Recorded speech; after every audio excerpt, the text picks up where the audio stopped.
Alors, ce matin, on continue dans l'Épître aux Romains. On est au chapitre 3. On va faire des versets 1 à 20.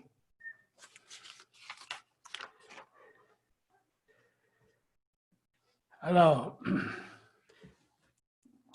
lors de notre dernier enseignement des textes du chapitre 2, 17 à 29, Paul s'est adressé directement aux Juifs et il leur a dit qu'ils étaient plus coupables que les païens, qui, eux, n'avaient pas reçu la loi. Les Juifs qui avaient reçu la loi enseignaient les autres, mais ils ne s'enseignaient pas eux-mêmes. Ils avaient la loi, mais ils ne la mettaient pas en pratique. À la fin de ce deuxième chapitre, Paul leur dit « Car le nom de Dieu est blasphémé », verset 24, cela là. Ça serait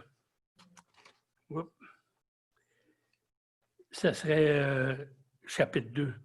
« Car le nom de Dieu est blasphémé parmi les païens à cause de vous. Comme cela est écrit, la circoncision est utile si tu mets en pratique la loi. Mais si tu transgresses la loi, ta circoncision devient incirconcision. Si donc l'incirconcis observe les ordonnances de la loi, son incirconcision ne sera-t-elle pas tenue pour circoncision? L'incirconcis de nature qui accomplit la loi ne te condamnera-t-il pas, toi qui la transgresses, tout en ayant la lettre de la loi et la circoncision? Le Juif, ce n'est pas celui qui en a les apparences, et la circoncision, ce n'est pas celle qui est visible dans la chair. Mais le Juif, c'est celui qui l'est intérieurement. Et la circoncision, c'est celle du cœur. L'esprit et non la lettre. Selon l'esprit et non la lettre. La louange de ce Juif ne vient pas des hommes, mais de Dieu. Ça, c'était les derniers versets du dernier message. On va poursuivre notre étude avec le texte de 3, chapitre 3, versets 1 à 20. Je vais lire ce texte-là. Verset 1. Quel est donc l'avantage des Juifs ou quelle est l'utilité de la circoncision? Il est grand de toute manière, et tout d'abord en ce que les oracles de Dieu leur ont été confiés. Et quoi?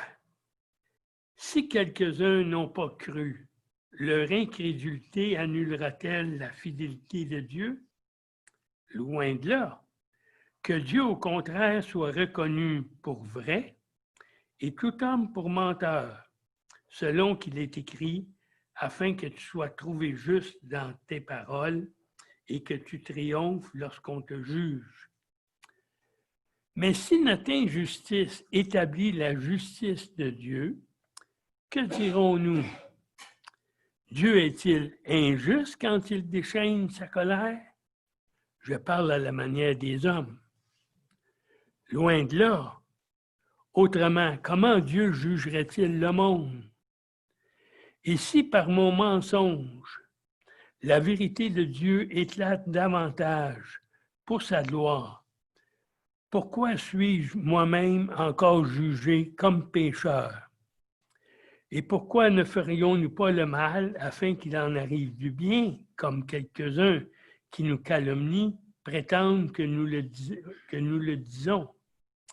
La condamnation de ces gens est juste. Quoi donc? Sommes-nous plus excellents? Nullement, car nous avons déjà prouvé que tous, Juifs et Grecs, sont sous l'empire du péché, selon qu'il est écrit, il n'y a point de juste, pas même un seul. Nul n'est intelligent, nul ne cherche Dieu, tous sont égarés, tous sont pervertis. Il n'en est aucun qui fasse le bien, pas même un seul.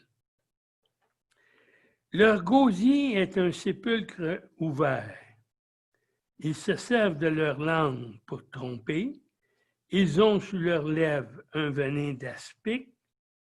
Leur bouche est pleine de malédiction et d'amertume. Ils ont les pieds légers pour répandre le sang. La destruction et le malheur sont sur leur route. Ils ne connaissent pas le chemin de la paix. La crainte de Dieu n'est pas devant leurs yeux. Or, nous savons que tout ce que dit la loi, elle le dit à ceux qui sont sous la loi, afin que toute bouche soit fermée et que tout le monde soit reconnu coupable devant Dieu. Car personne ne sera justifié devant lui par les œuvres de la loi, puisque c'est par la loi que vient la connaissance du péché. Alors ça, c'est le texte de ce matin. Et ce chapitre peut se diviser en 3 sections. La première contient l'exposé et le rejet des objections judaïques contre le raisonnement de Paul, chapitre 3, versets 1 à 8. Nous ne savons pas si ces objections ont été faites par des Juifs ou si elles sont de Paul pour bien structurer son raisonnement. La seconde, la confirmation de sa doctrine par le témoignage de l'Écriture, puis l'énoncé formel de la conclusion qui résulte des prémices qu'il a posées. Savoir que nulle chair ne peut être justifiée devant Dieu par les œuvres de la loi. Chapitre 3, 9 à 20. La troisième expose le moyen du salut qu'offre l'Évangile, 3, 21 à 31. On va commencer avec les versets 1 et 2. Quel est donc l'avantage des Juifs ou quelle est l'utilité de la circoncision? Il est grand de toute manière et tout d'abord en ce que les oracles de Dieu leur ont été confiés. Alors, la première objection qui est proposée est contre son raisonnement. C'est que d'après sa doctrine, le Juif n'aurait nul avantage sur le gentil. Chapitre 3, verset 1. L'apôtre nie la légitimité de cette prétendue conséquence de ce qu'il a dit et reconnaît que les Juifs avaient de grands avantages sur tout autre peuple. Chapitre 3, verset 2. Il est grand de toute manière et tout d'abord en ce que les oracles de Dieu leur ont été confiés. Les oracles de Dieu, c'est la parole de Dieu. La parole de Dieu avait été révélée aux Juifs et non aux autres peuples. Donc, ils connaissaient la vérité et la volonté de Dieu, puisque la parole leur avait été révélée à eux. Connaître la parole de Dieu est un très grand avantage, en autant que la connaissance de la parole de Dieu serve à nous faire grandir dans la foi. Si je lis ma Bible, et ainsi de suite, mais il n'y a rien qui change dans ma vie, ça ne produit pas en moi un rapprochement avec Dieu, bien, je suis aussi bien de lire Tintin. Non, mais on comprend, là. On va continuer avec les versets 3 et 4. Et quoi? Si quelques-uns n'ont pas cru, leur incrédulité annulera-t-elle la fidélité de Dieu? Loin de là. Que Dieu, au contraire, soit reconnu pour vrai et tout homme pour menteur, selon qu'il est écrit, afin que tu sois trouvé juste dans tes paroles et que tu triomphes lorsqu'on te juge. Alors ça faisait toute partie de la première objection là, que j'avais. Là. Deuxième objection, c'est au chapitre 2, Paul a démontré que de nombreux Juifs ont été infidèles à Dieu. Cela signifie-t-il pour autant que Dieu se soit montré infidèle envers eux? Certainement pas, répond Paul. Même si certains Juifs ont été infidèles, Dieu, lui, il est resté fidèle. Il considère toujours avec amour les Juifs comme le peuple qu'il a choisi. En quoi les Juifs ont-ils été infidèles? Les Juifs ont rejeté la parole de Dieu. Et Moïse a dû les confronter continuellement durant les 40 années de la traversée du désert.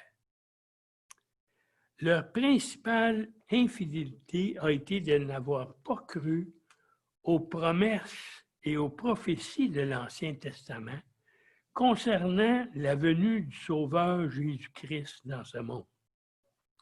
Et ce qui est pire même, c'est lorsque Jésus est venu, ils l'ont rejeté complètement. Mais en refusant de croire aux promesses concernant Christ, les Juifs ne les ont pas annulées. Quelqu'un disait, ce n'est pas parce que l'aveugle ne voit pas la lumière que la lumière ne brille pas. Même si tous les Juifs avaient été des menteurs, Dieu serait resté véridique. Et sa parole le serait restée également. Ça ne changeait rien là-dedans. Dieu se retrouvait juste dans ses paroles et il triomphera dans son procès.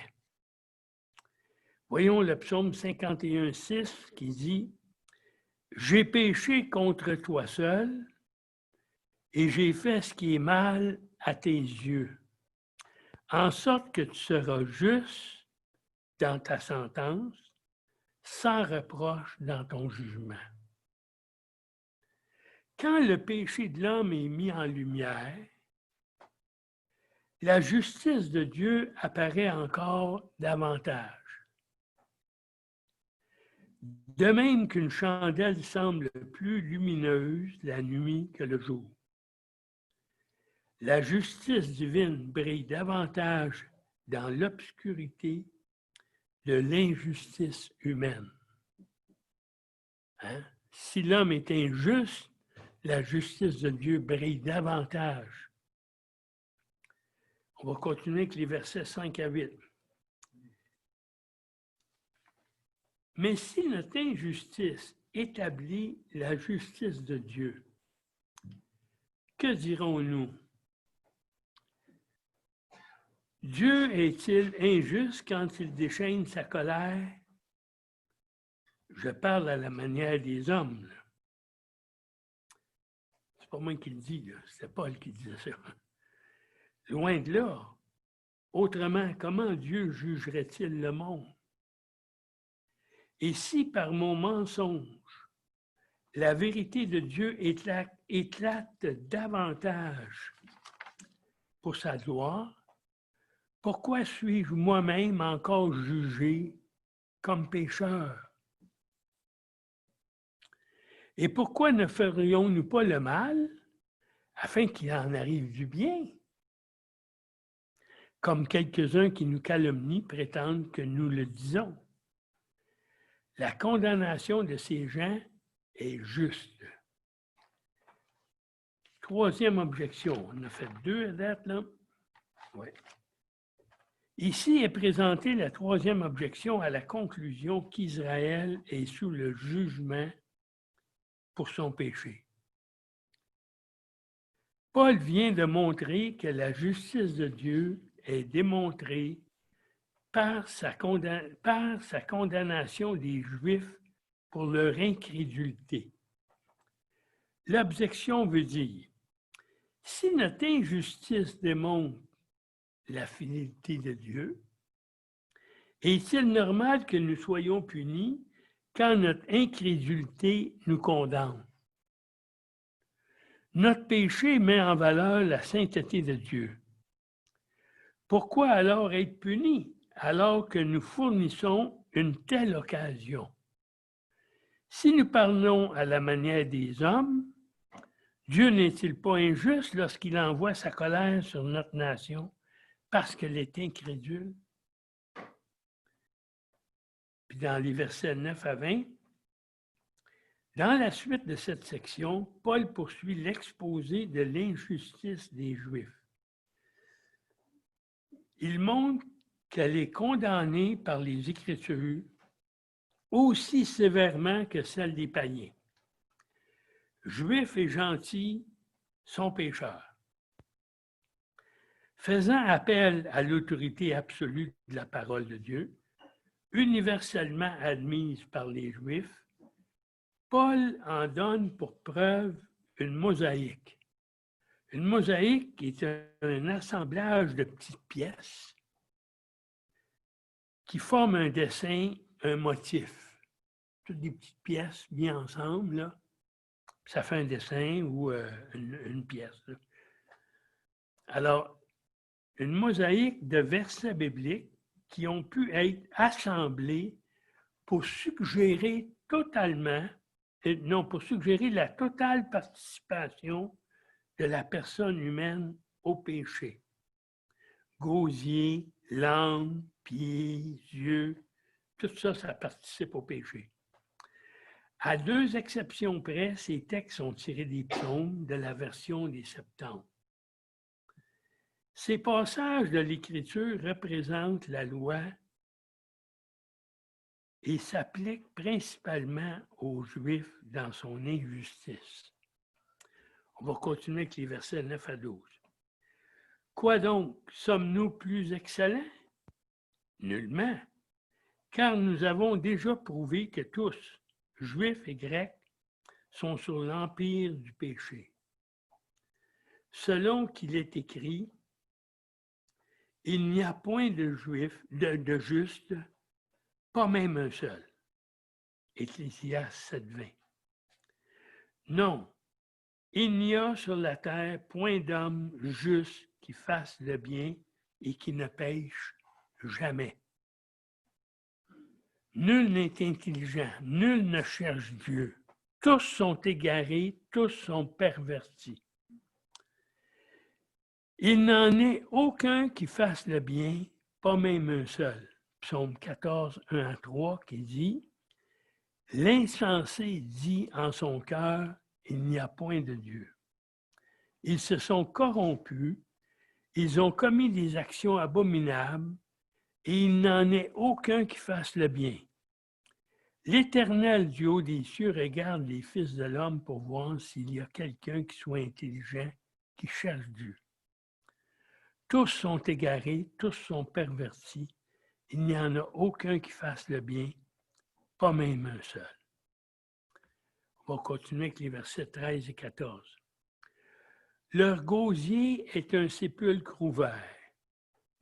Ils se servent de leur langue pour tromper. Psaume 5, verset 10. Car il n'y a point de sincérité dans leur bouche, leur cœur est rempli de malice, leur gosier est un sépulcre ouvert, et ils ont sur la langue des paroles flatteuses. Ils ont sous leurs lèvres un venin d'aspic. Psaume 140, verset 4. Ils aiguisent leur langue comme un serpent. Ils ont sous leurs lèvres un venin d'aspic. Verset 14. Leur bouche est pleine de malédiction et d'amertume. Psaume 17.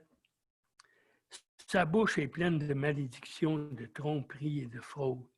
Il y a sous sa langue de la malice et de l'iniquité. On va continuer avec les versets 15 à 18. Ils ont les pieds légers pour répandre le sang. La destruction et le malheur sont sur leur route. Ils ne connaissent pas le chemin de la paix. Ésaïe 57, 7 à 8. Leurs pieds courent au mal et ils ont hâte de répandre le sang innocent. Leurs pensées sont des pensées d'iniquité Le ravage et la ruine sont sur leur route. Verset 8. Ils ne connaissent pas le chemin de la paix, il n'y a point de justice dans leur voie. Ils prennent des sentiers détournés. Quiconque y marche ne connaît point la paix. La crainte de Dieu n'est pas devant leurs yeux. Alors ici, on voit la radiographie divine de la race humaine effectuée par Dieu. Il a passé un test, là, puis il sort la radiographie. Et les résultats de la radiographie, c'est il n'y a point de juste, pas même un seul. Nul n'est intelligent. Nul ne cherche Dieu. Tous sont égarés, tous sont pervertis. Il n'en est aucun qui fasse le bien, pas même un seul. Leur gosier est un sépulcre ouvert, ils se servent de leur langue pour tromper. Ils ont sous leurs lèvres un venin d'aspic. Un aspic est un petit serpent très venimeux dont la morsure est mortelle, sauf amputation immédiate. Leur bouche est pleine de malédiction et d'amertume. Ils ont les pieds légers pour répandre le sang. La destruction et le malheur sont sur leur route. Ils ne connaissent pas le chemin de la paix. La crainte de Dieu n'est pas devant leurs yeux. Hey, c'est pas trop tôt une belle image. C'est pas une photo que je voudrais faire prendre, ça. Oui. Mais c'est ça qu'est l'être humain face à Dieu. On va continuer avec les versets. Non, je n'ai pas lu ça là. Pourtant, dans Genèse 1,27, il est dit que Dieu créa l'homme à son image. Il le créa à l'image de Dieu et il créa l'homme et la femme. Cette déchéance est la conséquence du péché d'Adam et Ève. Le refus d'obéir à Dieu. En désobéissant à Dieu, ils ont voulu devenir leur propre Dieu. Ils ont préféré gérer eux-mêmes leur vie. Mais ce qu'ils ne savaient pas, c'est qu'en refusant d'être sous la domination de Dieu, ils sont devenus automatiquement sous la domination de Satan. Et depuis ce temps, ils agissent comme leur nouveau maître, Satan. Ils sont même devenus l'image de leur nouveau maître, et c'est ce que Paul nous décrit ici. On va continuer avec les versets 19 et 20. Or, nous savons que tout ce que dit la loi, elle le dit à ceux qui sont sous la loi, afin que toute bouche soit fermée et que tout le monde soit reconnu coupable devant Dieu.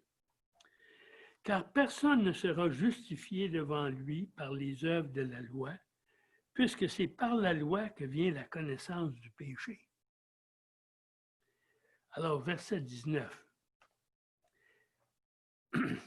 Les Juifs connaissaient très bien ces textes de l'Ancien Testament que Paul a cités dans les versets 10 à 18. Mais ils les appliquaient aux païens et non à eux-mêmes. Ici, Paul leur déclare qu'ils doivent se les approprier. Tout ce que dit la loi, c'est-à-dire l'Ancien Testament, elle le dit à ceux qui sont sous la loi, c'est-à-dire les Juifs aussi. Ainsi, lorsque la loi déclare « il n'y a pas de juste, pas même un seul », verset 10, les Juifs sont inclus. C'est pourquoi toute bouche sera fermée. Personne ne trouvera quoi que ce soit à présenter pour sa défense. Personne ne pourra invoquer la moindre excuse. Au jour du jugement, tout le monde se tiendra silencieux devant Dieu. On ne dira pas un mot. Les Juifs pensaient qu'en observant la loi, ils seraient déclarés justes. Or, Paul déclare fermement que nul ne sera justifié par les œuvres de la loi. La raison est très simple. Personne ne peut observer parfaitement et constamment la loi jusque dans ses moindres détails. Seul celui qui observerait la loi parfaitement serait déclaré juste. Y en a-tu un ici, dans l'Église, là, qui observe, qui peut dire, moi, jamais je commets une faute? Il n'y en a pas.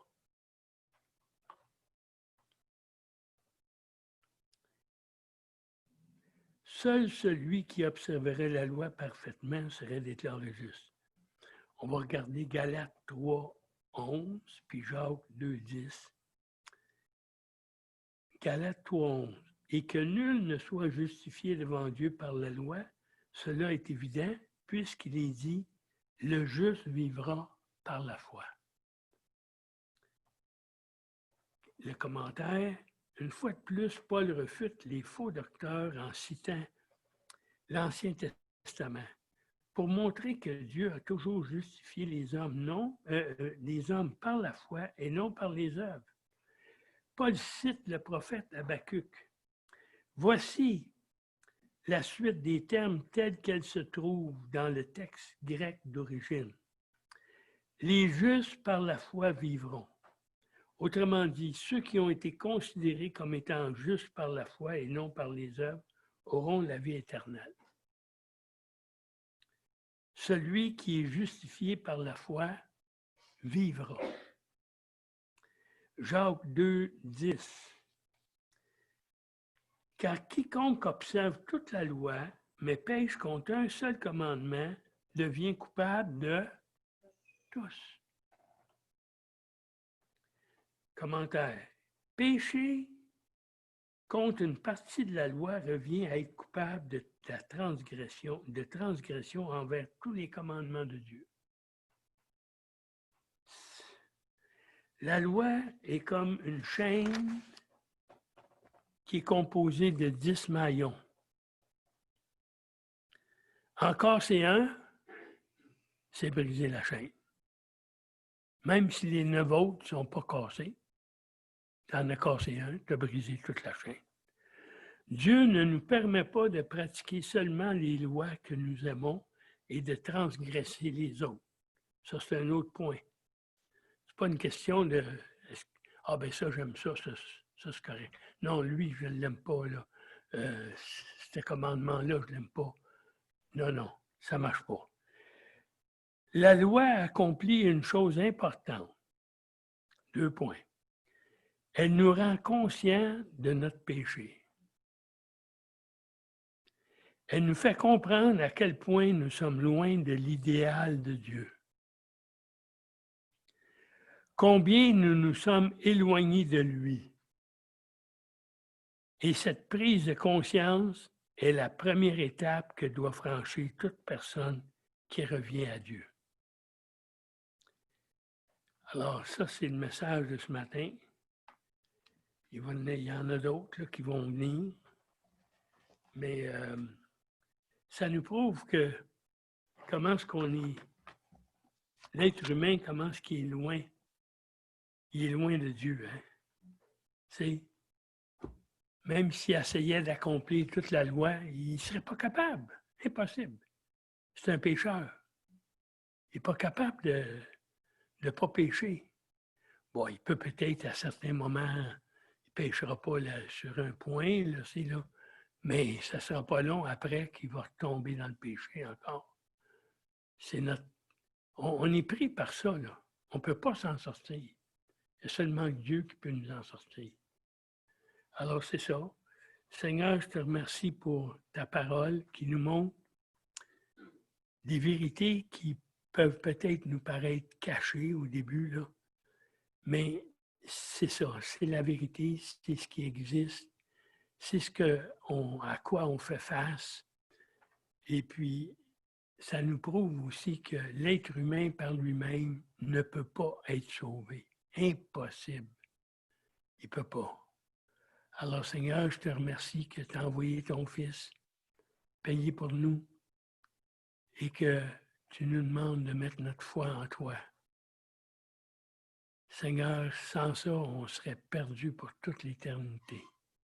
Alors, merci, Seigneur. Sois béni. Amen.